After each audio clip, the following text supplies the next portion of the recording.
नमस्कार बच्चों। कल आप लोगों ने अर्थ के आधार पर वाक्य के 8 भेद पढ़े थे। कौन कौन से? विधानवाचक, निषेधवाचक, प्रश्नवाचक, आज्ञावाचक, इच्छावाचक, संदेहवाचक, संकेतवाचक और विस्मयादिबोधक। आज आप लोग पढ़ेंगे रचना के अनुसार। रचना के अनुसार वाक्य 3 प्रकार के होते हैं। कितने प्रकार के होते हैं? 3 प्रकार के होते हैं। कौन कौन से? सरल वाक्य। सरल मतलब होता है सिंपल सेंटेंस, जिन वाक्यों में केवल एक उद्देश्य और एक विधेय होता है। एक उद्देश्य एक विधेय होता है, उसे क्या कहते हैं? सरल वाक्य, सिंपल सेंटेंस कहते हैं। इस वाक्य में बहुत ही यह वाक्य सरल होता है। इसमें किंतु, परंतु, की ये सब नहीं लगा होता है। सिंपल सेंटेंस होता है सरल वाक्य। दूसरा नंबर है संयुक्त वाक्य। संयुक्त वाक्य में क्या होता है? ऐसा वाक्य जो 2 या 2 से अधिक स्वतंत्र वाक्यों को योजक शब्दों द्वारा जोड़कर बनता है। जो 2 या 2 से अधिक स्वतंत्र वाक्य, इसमें होता है कि जो दोनों वाक्य होता है वो क्या होता है? स्वतंत्र होता है, और उसके बीच में क्या लगा रहता है?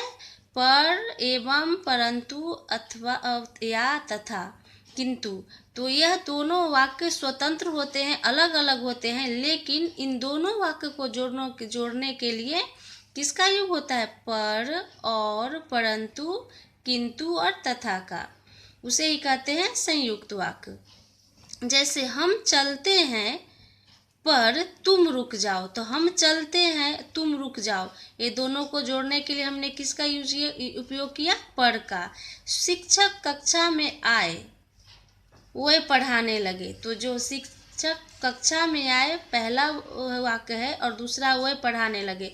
ये दोनों वाक्य को जोड़ने के लिए हमने किसका यूज किया? और का। तो वही होता है संयुक्त वाक्य। नंबर 3, मिश्र वाक्य। ऐसा वाक्य जिसमें एक प्रधान वाक्य से एक या एक से अधिक आश्रित वाक्य जोड़ दिए जाते हैं।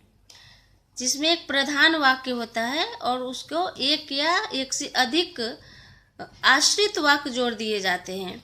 से प्रधान वाक्य हुआ मैंने सुना।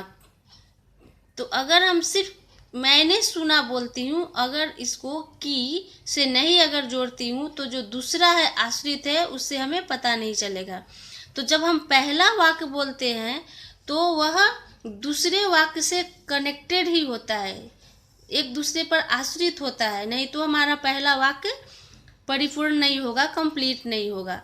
तो उसी को बोलते हैं मिश्र वाक्य, कि पहला वाक्य को दूसरा वाक्य से जोड़ा जाता है, उसके जो बीच में जो योजक शब्द उपयोग किया जाता है, कौन सा? की सहायता लिया जाता है, तो वही होता है मिश्र वाक्य। जो की है जो दोनों वाक्य को मिलाता है और दोनों वाक्य एक दूसरे पे आश्रित होता है, तो यही होता है मिश्र वाक्य।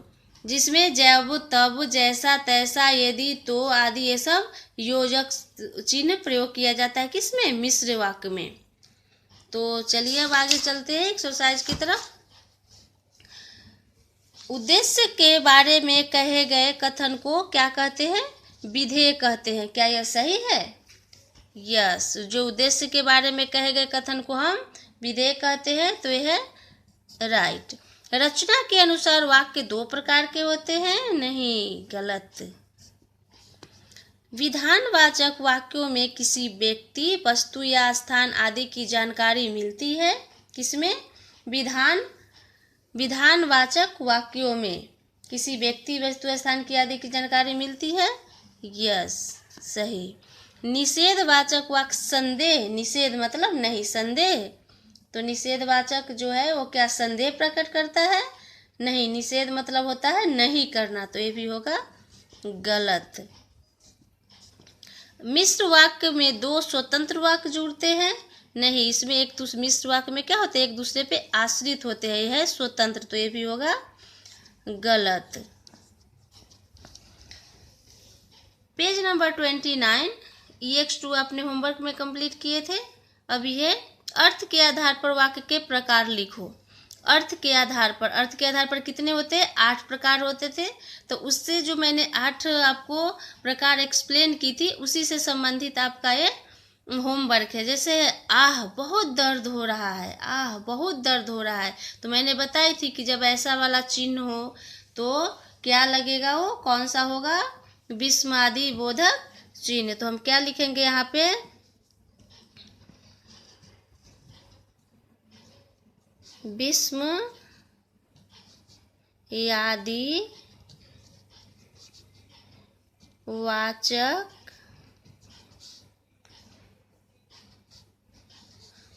वाक्य। इस प्रकार से आपको नंबर ख पढ़ना है। अगर तुम मेहनत करते हो तो जरूर सफल होते। ये हमारा क्या कर रहा है? एक दूसरे को संकेत दे रहा है। तो क्या होगा यहाँ पर? संकेतवाचक वाक्य। उसके बाद मैंने बताई थी कि जहाँ पर ये प्रश्नवाचक का चिन्ह लगे हो तो कौन सा होगा। तो आप इसे ध्यान से रीड करेंगे और लिखेंगे, बहुत ही इजी है और आपको एग्जाम में भी इसी तरीका से पूछा जाएगा। तो यह आपको अपने आप प्रैक्टिस करना बहुत जरूरी है। अब EX4 है रचना के अनुसार वाक्य के भेद। तो रचना के अनुसार वाक्य कितने भेद होते हैं? 3। कौन कौन से? सरल वाक्य, संयुक्त वाक्य और मिश्र वाक्य। तो उसका उसी प्रकार से आपको ए फिर बनाना है। पक्षी दाना चुग रहे हैं, तो पक्षी दाना चुग रहे, इसमें न तो किंतु तथा और परंतु कुछ नहीं लगा है, तो ये क्या होगा? सरल वाक्य। तो कौन सा होगा ये? सरल वाक्य। तो आप यहाँ पे लिख देंगे सरल वाक्य। बहन पढ़ती है और भाई खेलता रहता है।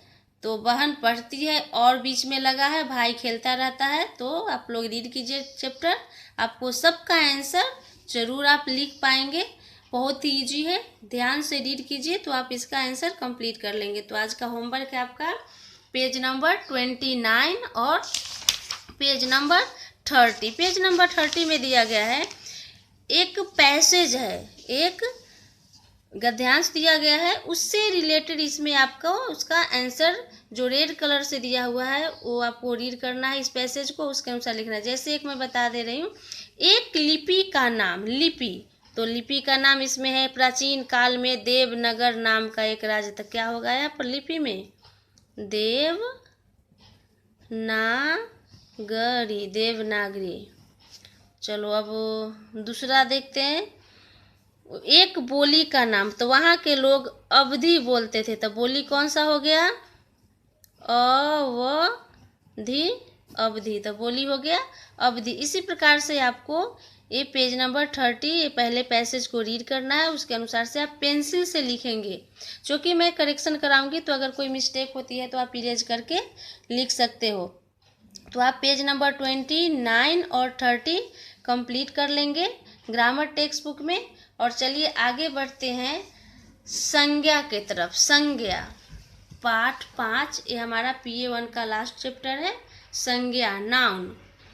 तो ये आप तो 2nd, 3rd, 4th में पढ़ चुके हैं संज्ञा के बारे में, बहुत ही ईजी होता है। आपका मेरा, गांव शहर का, देश विदेश और हर वस्तु का कोई न कोई होता है नाम, इनका ज्ञान कराता है संज्ञा का काम। इनका जो ज्ञान कराना है वो किसका काम है?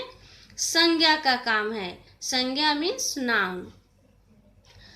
तो चलिए मैं आप लोग को एक वीडियो भेज रही हूँ, उस वीडियो को आप ध्यान से सुनिएगा, संज्ञा से संबंधित है। और कल मैं फिर आप लोग को पार्ट 5 एक्सप्लेन करूँगी। तो चलिए वीडियो सुनते हैं। संज्ञा।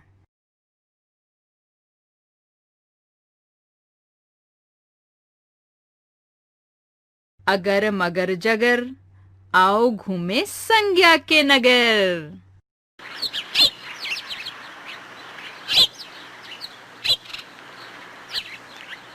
प्यारे बच्चों देखिए, आहा कितना सुंदर पार्क है।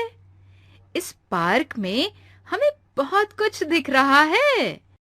इन सब के अपने अपने नाम हैं। आइए इनके नामों को मिलकर बोलें।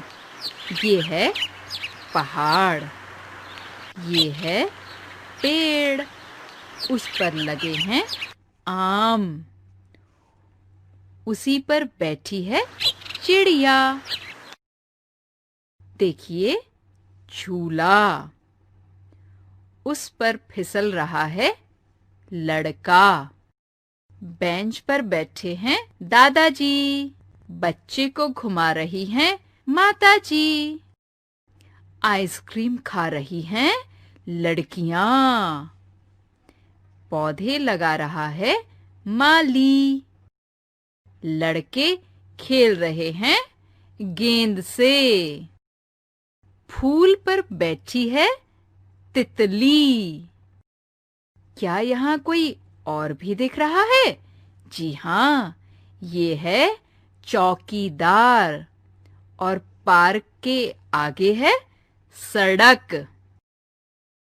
तो आपने देखा कि सभी का कोई ना कोई नाम है। यही नाम इनकी पहचान है, यानी कि हम इन्हें इनके नाम से ही पहचानते हैं। आपका भी तो एक नाम है ना? बच्चों, नाम भी कई तरह के होते हैं, जैसे व्यक्तियों के नाम, सचिन तेंदुलकर, अध्यापक विनोद, किसान मदर टेरेसा, दर्जी महात्मा गांधी, सैनिक पिता। ये सभी व्यक्तियों या लोगों के नाम हैं। इसी तरह अब हम कुछ वस्तुओं के नाम बोलेंगे।